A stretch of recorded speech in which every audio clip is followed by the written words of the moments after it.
Happy Sunday, everybody. Something a bit different today. We're not going to be on the build.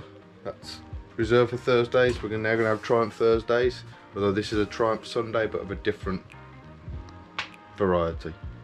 I've mentioned in a couple of videos that a friend of mine who lives not too far away from here has got a Triumph T140V, which is an export model from 1978 to be rebuilt.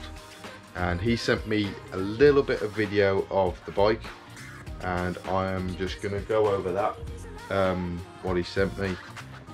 We got an idea what the problems are, spoke to his father-in-law on the phone, and yeah, we're going to get that sorted as soon as this lockdown's lifted. But I wanted to show it you guys first. You can see what's coming on the channel other than just this build or me riding out on the bike. So yeah, let's get into that.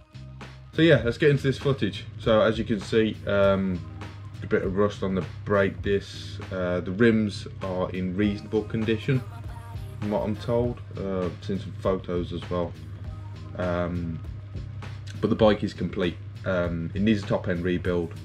Apparently burned a lot of oil, and there is oil in the bore and the head. So whether it's valves, guides, rings, pistons, rebore, top end basically. There's not any free movement in the rods, so it seems the crank's good. But yeah, it's complete. It's going to go back together fairly standard. I think it's going to be a arc back to the white flash and metallic paint job, but it's staying as a T140V with the export extra bits of chrome. You can see here is the box of all the top end bits, side panels and various other bits to be a rewire.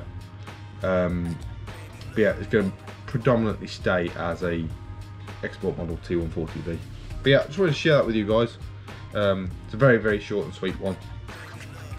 Click like, subscribe, all the good stuff. Really appreciate the support. We're well over 200 subscribers now, which is incredible for me. And I really appreciate you stopping by and clicking that button. So yeah, take it easy, guys.